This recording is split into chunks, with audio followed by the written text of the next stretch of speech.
जय हरी विठ्ठल. आज आपण आलो आहोत मुंबईच्या प्रसिद्ध वडाळा येथील विठोबा रुक्मिणी मंदिरात, म्हणजेच प्रति पंढरपूर. भक्तजन असं म्हणतात की जी लोक पंढरपूरचा प्रवास करू नाही शकत ती लोक प्रति पंढरपूरला नक्की येतात. भक्ती, श्रद्धेचा आणि वारीच्या उत्सवाचा विशेष दिवस म्हणजेच आषाढी एकादशी. चला तर मग अनुभवूया या भक्तिमय वातावरणाचा सौंदर्य आणि श्रद्धेचा उत्सव. रामकृष्ण हरी. तर हे आहे श्री विठोबा गणपती महादेव मंदिर म्हणजेच प्रति पंढरपूर. हे मंदिर 1928 साली बांधले गेले आहे असे मानले जाते. म्हणजेच सुमारे 95 वर्षापूर्वीचं हे मंदिर आहे. ब्रिटिश काळात मुंबईच्या बाहेरील वडाळा परिसरात हे मंदिर उभारण्यात आलं आहे, जेणेकरून भक्तांना पंढरपुराच्या विठोबाचं दर्शन इथेच घेता येईल. या मंदिरात दरवर्षी आषाढी एकादशी मोठ्या भक्तिभावाने साजरी केली जाते आणि वारकरी संप्रदायाची परंपरा जपली जाते. पांडुरंगाच्या नामस्मरणाने हे मंदिर आज भक्तांनी फुलून गेलेलं आहे. जय जय राम कृष्ण हरी च्या घोषात वारकऱ्यांची भक्ती दरवळत असते. विठ्ठल रुक्मिणीचे आरती, अभिषेक आणि वारीचं हे आदित्य दर्शन म्हणजेच महाराष्ट्राच्या संस्कृतीची परंपरा आहे.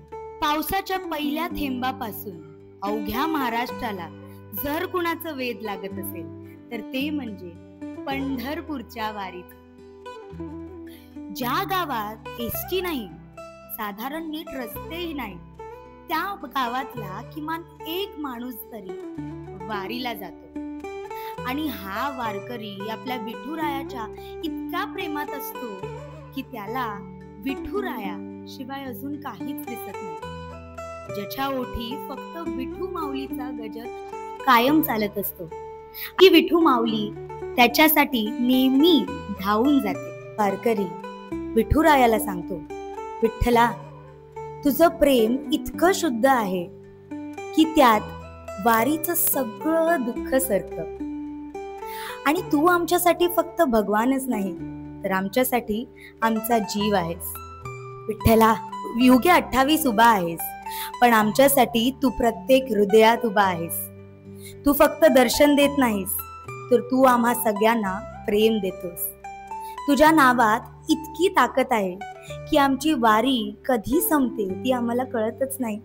तू आमच्या सोबत चालतोस, पावसात चिंब होतोस, उन्हाळ्यात तापेपर्यंत, पण तक्रार कधीच करत नाही, कारण तू आमचं सगळं आहेस. वारकरींच्या ओठावर माझा विठ्ठल, माझा राजा हे नाव सदा असतं. रामकृष्ण हरी. रामकृष्ण हरी. तर मला विचारायचंय, तुम्ही जसे काका आता म्हणाले तुमची वारी आता इथून सुरू होणार, तर वारी कशी, म्हणजे इथून सुरू होणार, ती कुठे कुठे थांबणार आणि मग पंढरपूर पर्यंत प्रवास कसा असतो?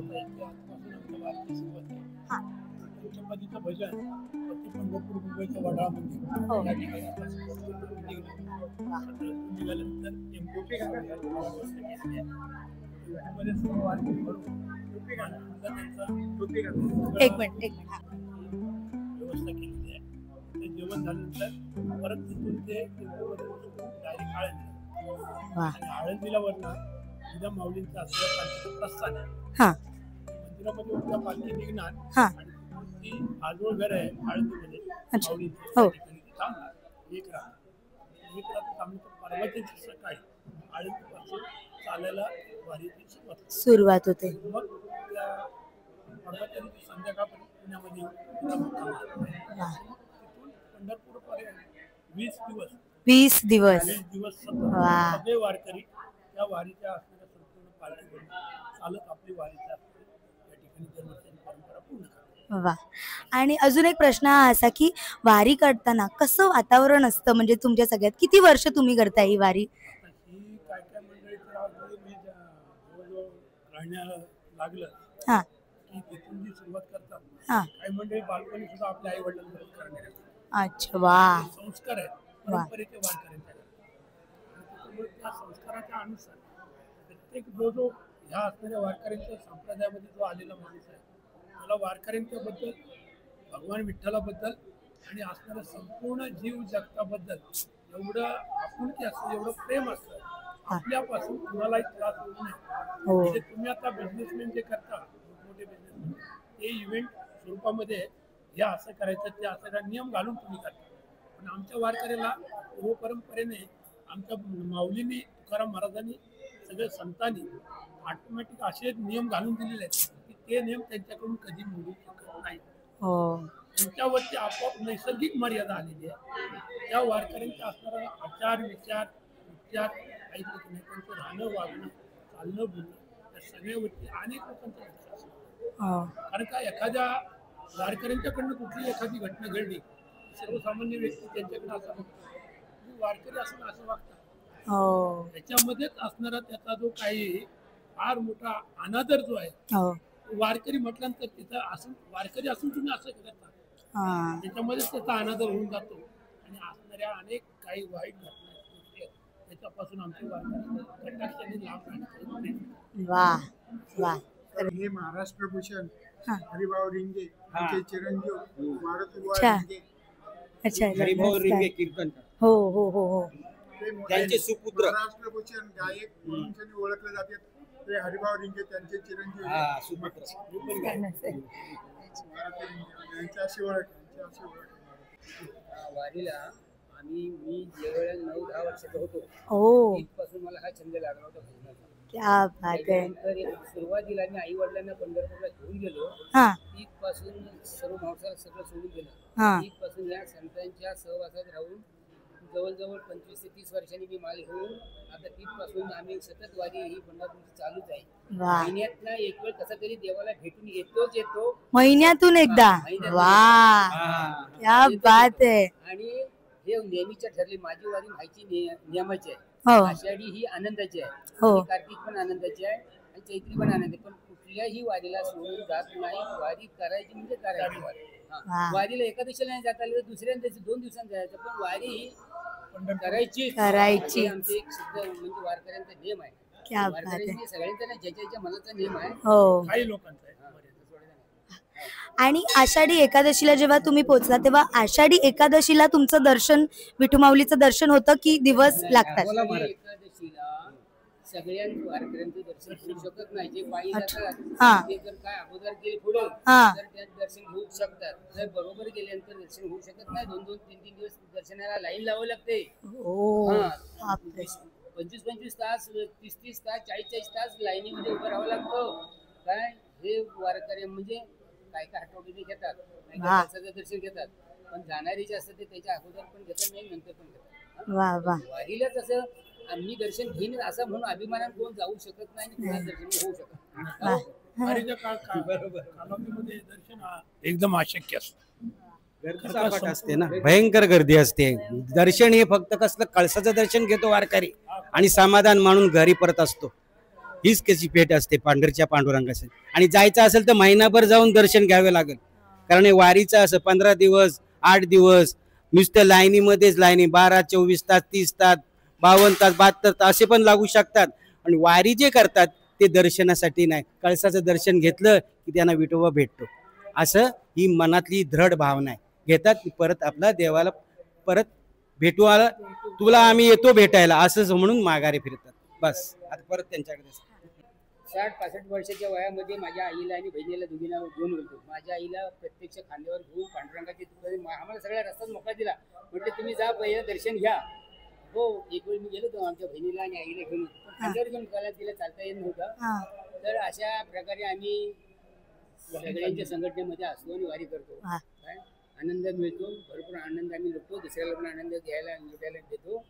ह्याच्याबद्दल काय वाटतं. आणि काका आम्हाला तुम्ही सांगा की तुम्ही किती वर्षांपासून ही वारी करताय आणि तुमचं आणि विठू माऊलीचं कसं एक नातं आहे? आमच्या वडिलांनी पारोपार हे इथून आले ते आमचे नाव जोडलेले आहे. अच्छा, ते वडील करत होते, पहिले आजोबा करायचे, वडील आता त्याच्यानंतर आम्ही करतो. किती वर्ष झाली तुम्ही वारी करताय? 30 वर्ष झाले. 30 वर्ष. वा, खूप खूप धन्यवाद, तुम्ही तुमचा वेळ दिला. तुमच्या वारीवर तर पांडुरंगाची कृपा आहेच, पण त्याच्या दर्शनापर्यंत पोहोचाल, परत या. रामकृष्ण हरी, रामकृष्ण हरी. खूप खूप धन्यवाद. मला पण लई आवडते. मी दरवर्षी वारीला जाते. आता 4था वर्ष आहे वारीला जाते. मला लई आवडते. असं सारखं जावं वाटते, सारखं भजन करावं वाटते, सारखं कीर्तन ऐकावं वाटते. देवाला मला लई आवडते. मला सारखं घरला पण जाऊ वाटत नाही. फक्त मला ह्या मंडळीतच राहावं वाटते वारीमध्ये. आणि ही तुळस घेऊन तुम्ही अख्खी अशी वारी करता? हा, अख्खी तुळस घेऊन वारी करता आम्ही. आनंद वाटते. मला सांगा, हे तुळस घेऊन डोक्यावरती म्हणजे कसं काय आहे त्याचं महत्व सांगा. महत्व म्हणजे विठ्ठलाला आवडलेली तुळस आहे ना, मग ते विठ्ठलाला आवडतं म्हणून आम्ही डोक्यावर घेऊन जात आहे. एक आम्हाला हे सेवा भेटती. विठ्ठलाला आवडत आहे. विठ्ठल आम्हाला पण प्रसन्न होते, माझ्यासाठी डोक्यावर घेऊन आले म्हणून प्रसन्न वाटते विठ्ठलाला, म्हणून कशी आम्ही हे घेऊन जात आहे. आनंद वाटते, एकदम आनंद वाटते. रामकृष्ण हरी. मी तुमचे पाया पडते, तुम्ही माझा नमस्कार विठ्ठलापर्यंत पोहोचवा. रामकृष्ण हरी. रामकृष्ण हरी.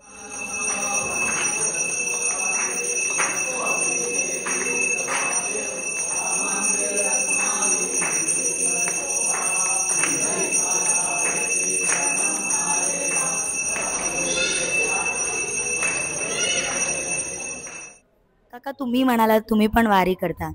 मला हे विचारायचं आहे की तुमचं आणि विठुरायाचं नातं कसं आहे? कुठून ते विठुरायाबद्दल प्रेम उमगलं? विठ्ठल भगवान परमात्मा हा निवड नावाचा देव नाहीये. हा सखा आहे, हो जीवाचा जीवलग आहे, हो आत्म्याचा उद्धारक आहे आणि भव तारून नेणारा भगवान परमात्मा आहे. आमचा वारकरी संप्रदाय आम्हाला एक सांगतोय, जगतो तुकोबरायांचं प्रमाण आहे. आम्ही एक धैर्यला चित्ती आमचा रखुमाईचा पती.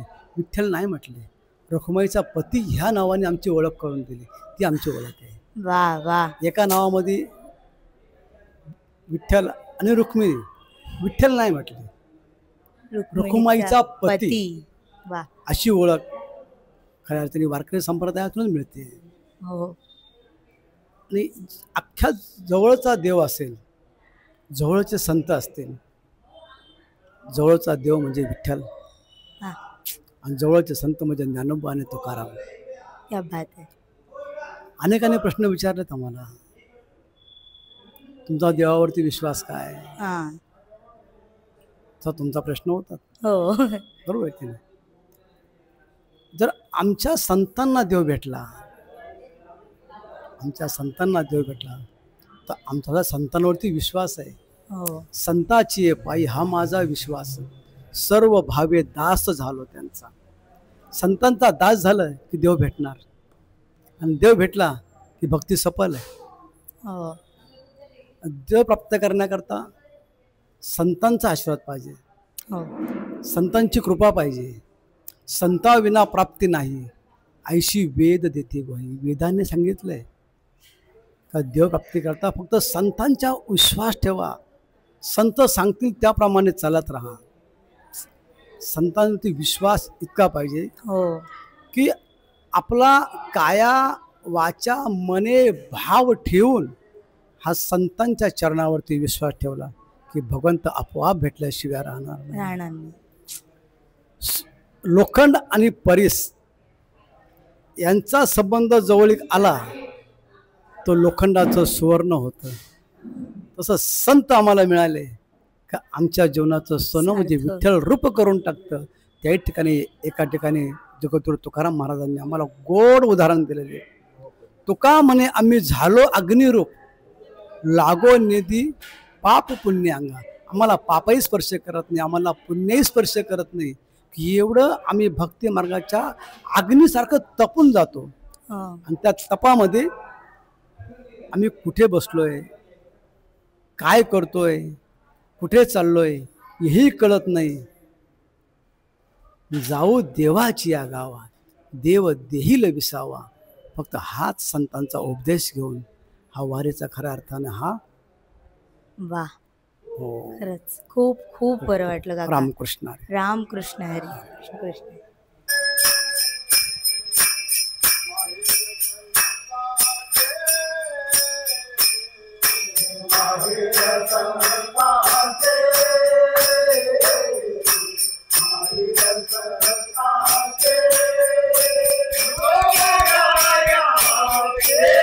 Yeah.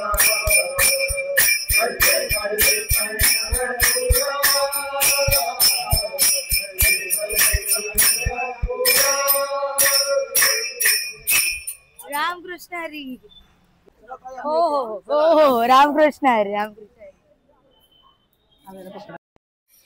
जाता जाता काका म्हणाले की हे खरंच प्रति पंढरपूर आहे. ज्या ज्या भक्तांना पंढरपुरापर्यंत जाता येते ते इथे वडाळा येते प्रति पंढरपूरला विठ्ठल माऊलीचे दर्शन घेतात. मला इथे येऊन फार फार जास्त आनंद वाटला आणि खरंच सगळ्या वारकऱ्यांना भेटून इतकं सुंदर वाटलं आणि त्यांचा आशीर्वाद घेतला. आणि आज मला फक्त इतकं मनातून आनंद भेटतोय. खरं तर मी यावर्षी पंढरपूरला जाऊन आले. पंढरपूरला जाणं सुख एक सोनं आहे आणि विठू माऊलीच्या चरणी आपलं मस्तक लावणं यापेक्षा जास्त कोणतं सुख नाही या जीवनात. मला आज इतकंच वाटतं की या सगळ्या वारकऱ्यांचा सफर त्यांची वारी सुखरूप होणार आहे हे तर मला माहिती आहे. कारण त्यांच्यावर त्यांच्या विठुरायाचा हात सदैव आहे. आणि आज मला फक्त इतकंच वाटतं की मला विठुरायाला फक्त इतकंच म्हणायचं, तुझ्या प्रेमासाठी, तुझ्या मायेसाठी, तुझ्या सावलीसाठी आणि खरं तर तुझ्या अस्तित्वासाठी तुझं मनापासून धन्यवाद. रामकृष्ण हरी.